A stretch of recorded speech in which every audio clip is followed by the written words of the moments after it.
इस रूप में इस तरह उपदेश था, जो है उसको बांट दो, अपने पास मत रखो।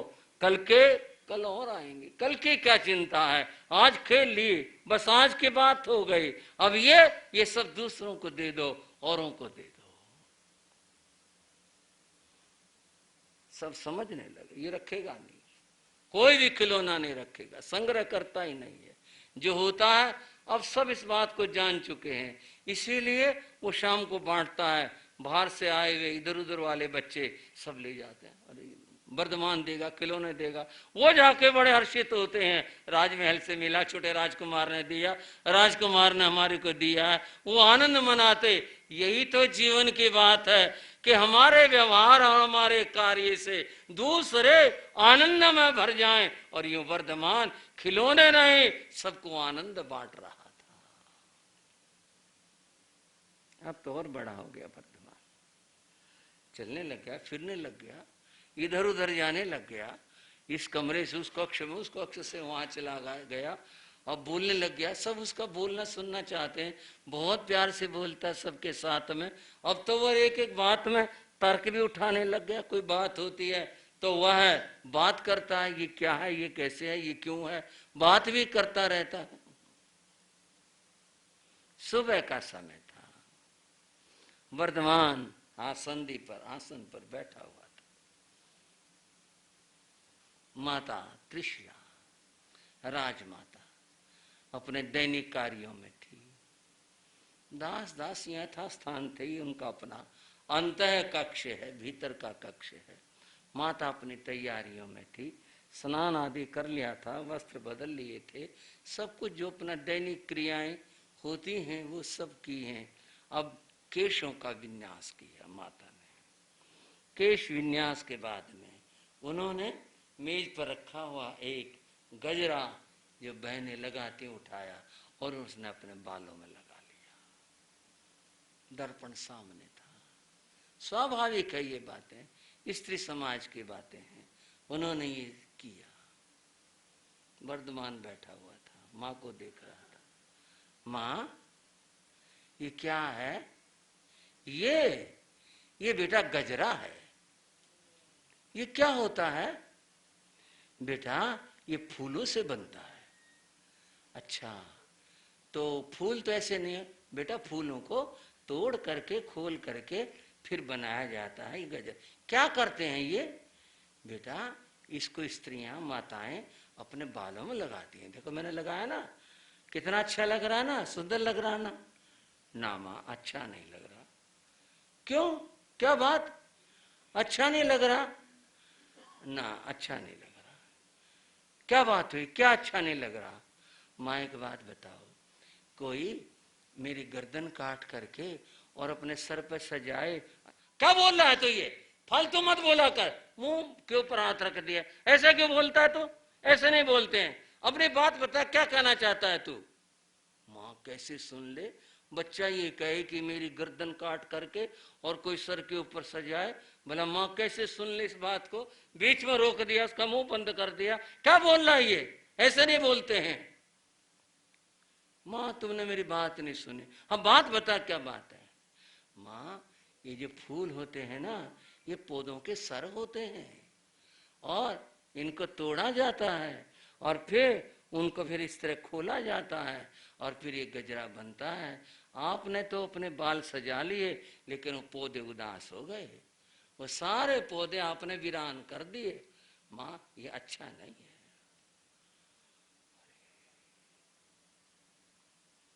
बात तो ठीक कह रहा है, बात तो सही है। ये फूल पौधे की शोभा थी और फूल वहां से तोड़ा तो पौधा वीरान नहीं हो गया। आप भी बोलो जरा, हुआ या नहीं हुआ? पौधा वीरान हो गया।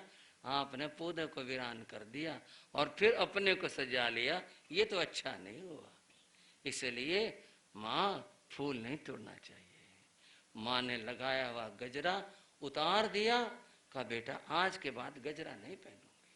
और उस दिन से त्रिशला ने गजरा लगाना छोड़ दिया।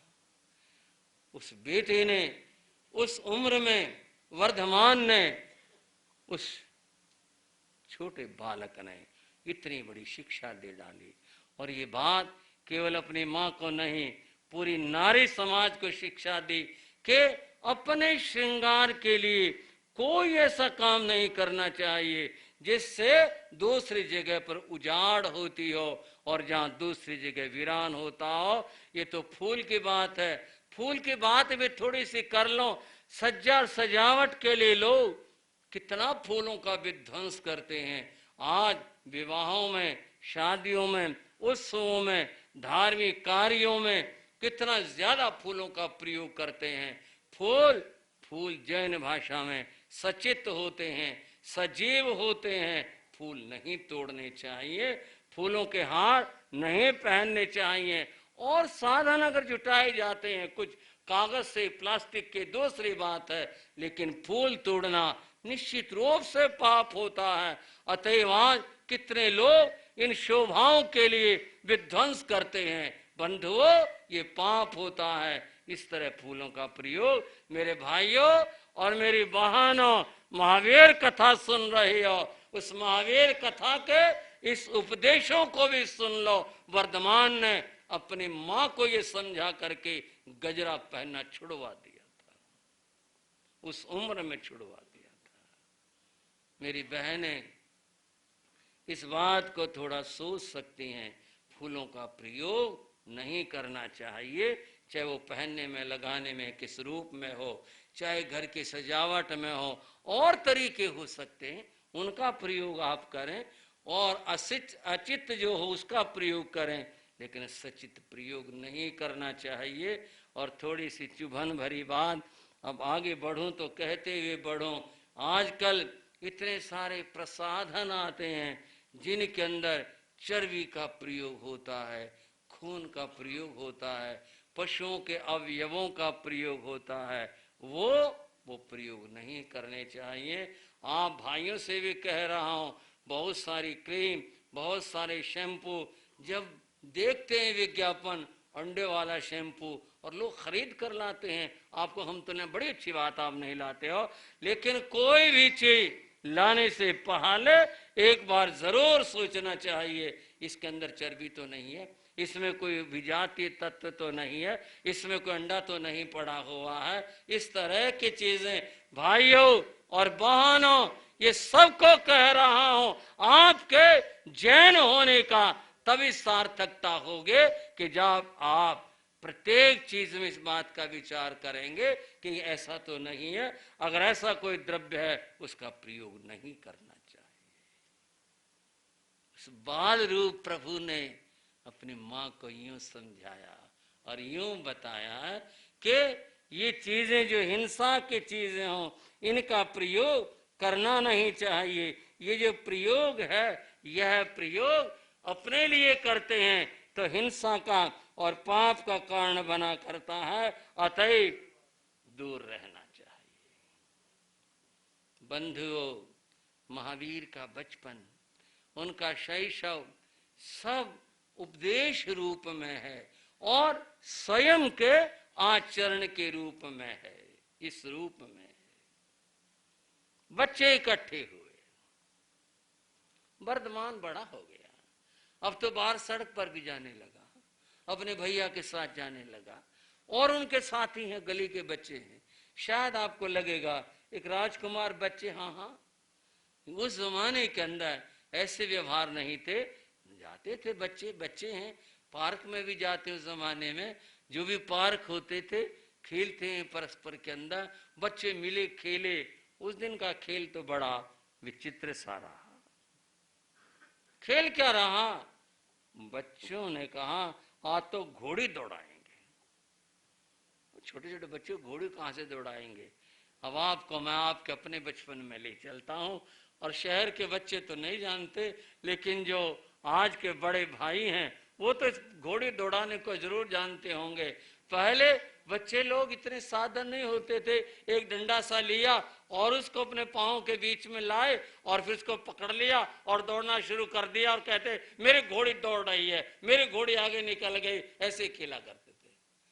हाँ जी नरेश जी, दौड़ाई होगी घोड़ी तो, परवीन भाई, केवल आपको ही नहीं कह रहा, मैं सबसे सवाल कर रहा हूं इस बात का। तो ये बच्चों के खेल हैं, था उस जमाने के अंदर भी ऐसा खेल।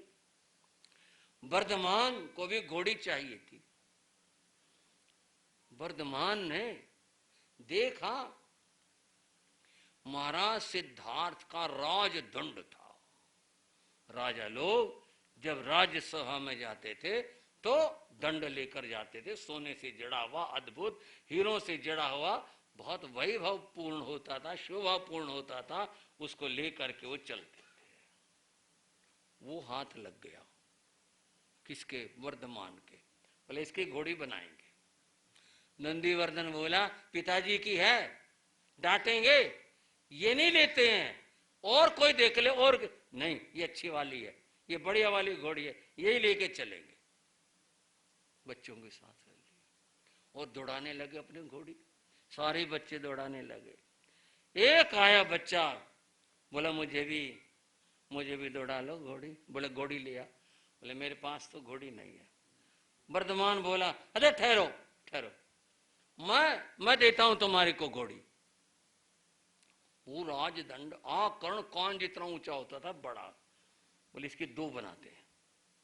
नंदीवर्धन बोला इसकी दो बनेंगी, ये राजदंड है, पिताजी का है ये।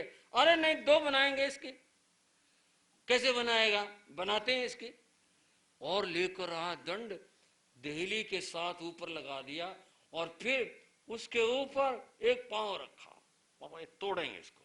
अरे नहीं, ये नहीं टूटेगा, और इसको तोड़ना भी नहीं। पिताजी डांटे, नहीं इसके दो बनाए, भैया को घोड़ी चाहिए ना, दो चाहिए इसकी। और ये ले, और कड़ाक देसी दो टुकड़े कर दिए। ये क्या हुआ? राजदंड अच्छे से अच्छा बलवान से बलवान आदमी नहीं तोड़ सकता, राजदंड तोड़ दे कोई, वो तो इतना पक्का और मजबूत होता है। और वर्धमान ने उसको तोड़ दिया और उसको कहा ले भैया एक तू ले ले, एक मैं लेता हूं। नंदीवर्धन बोले पिताजी डांटेंगे, चलना घर चलना। तो राजदंड तोड़ दिया।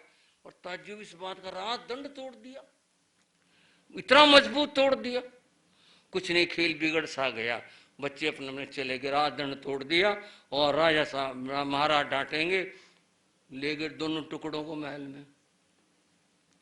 दूसरे दिन महाराज को राजसभा में जाना था, तैयार हो गए। राजदंड चाहिए था, जहां रखा रहता था वहां देखा या सेवक को, जाओ भाई फिर राजदंड लेके आओ। राजदंड तो है नहीं, तो यहीं रखा होगा, बच्चों ने इधर उधर कर दिया होगा, देखो कहां गए, इधर देखा, वो मिले दो टुकड़े। ये क्या हुआ? ये किसने तोड़ा राजदंड? एक तो इतना मजबूत, दूसरी बात ये सोने का जड़ा हुआ, हीरो से जड़ा हुआ, इतना महंगा, ये तोड़ा किसने? ये महाराज ने कहा। बच्चे खेल ले, बच्चे से तोड़ेंगे, किसने तोड़ा? ये नंदीवर्धन बोला मान ने तोड़ा है। वर्धमान ने, मान ने तोड़ा? मान कैसे तोड़ देगा इसको? कोई तोड़ के दिखाए, वो कैसे तोड़ देगा? नहीं, कल मान ने तोड़ दिया। मान ने तोड़ दिया? बोले हाँ। तो भाई इसने तोड़ दिया, बताओ, ये छोटे से ने राजदंड तोड़ दिया। इसके बल की तो फिर कोई सीमा नहीं है। बताओ, इतना इतना इतना बड़ा काम कर दिया। राजदंड तो टूटा अलग बात रही, ताज्जुब तो ये तोड़ा कैसे? ये तोड़ दे कौन राजदंड को? और इसने तोड़ दिया। महाराज को समाधान नहीं मिला इस बात का कि राजदंड तोड़ा कैसे, टूट कैसे जाएगा? यह इसका टूटना तो बहुत मुश्किल है, कोई भी नहीं तोड़ सकता, इतना मजबूत है यह। तो राजदंड तोड़ दिया, बात पुरानी पड़ गई। चलो बीती बात, समय आगे सरकता रहा, बीतता रहा।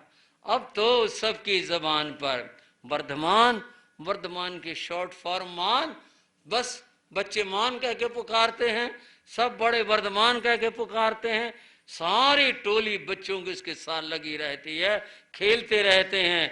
और सबके बीच में कहीं भी वर्धमान ने अपने आप को ये नहीं बताया मैं क्या हूं और मुझे क्या बनना है और मुझे कितना ज्ञान है। उन्होंने किसी को एहसास नहीं करवाया। सहज रहे, सामान्य रहे, परिवार के साथ, बच्चों के साथ, सबके साथ एक जैसे रहे। बंधुओं, आज बच्चों के मन में कुछ लहर आई, चलो चलते हैं बाहर, बाहर खेलेंगे, बाग में खेलेंगे, चलो चलते हैं। और बच्चों की टोली चल दी। बच्चों के पीछे 2-4 नौकर भी देख रेख वाले चल दिए। बच्चे हैं, खेलने जा रहे हैं, पीछे नौकर भी थे, वो पीछे पीछे चल रहे थे। बच्चों को कोई व्यवधान न हो, बच्चे आराम से चलते रहें। चले गए, पहुंच गए, बाग में पहुंच गए, बच्चे खेलने लगे हैं। अब बच्चों के अपने अपने खेल हैं। बच्चों ने परस्पर में कहा, भाई हमारे में से कौन चढ़ सकता है इस पेड़ के ऊपर? सब बोले मैं चढ़ जाऊंगा, मैं चढ़ जाऊंगा। चढ़ो, बारी बारी से। बच्चे उसके ऊपर चढ़ते और चढ़कर बड़ी शाखा पर आते और वहां से छलांग मारते नीचे, धम्म से, फिर दूसरा, और यूं खेल लेते, बच्चे खेल लेते। वर्धमान का नंबर आया। वर्धमान से बोले तू चढ़ लेगा? मैं क्यों नहीं चढ़ लूंगा, जब सारे चढ़ सकते मैं क्यों नहीं चढ़ सकता, मैं भी चढ़ूंगा। तो ठीक है, चढ़ के देखा। वर्धमान पेड़ के नजदीक आए, एक पेड़ की खोखर में से काला नाग भयंकर, और उसने अपना मुंह बाहर निकाला और फना ताना और फना तान करके फुंकारा। जैसे सांप को देखा, सांप का तो नाम ही डरा देता है, और सांप सामने हो, सारे बच्चे भागे, पिछड़ जाओ पिछड़ जाओ पिछड़ जाओ, सांप आ गया, और सांप आ गया, भागो भागो। बच्चे भाग गए। ऊपर जो चढ़ रहे थे मार मार छलांग, अपना पीछा छुड़ाया। अगर कोई नहीं भागा तो वर्धमान नहीं भागा।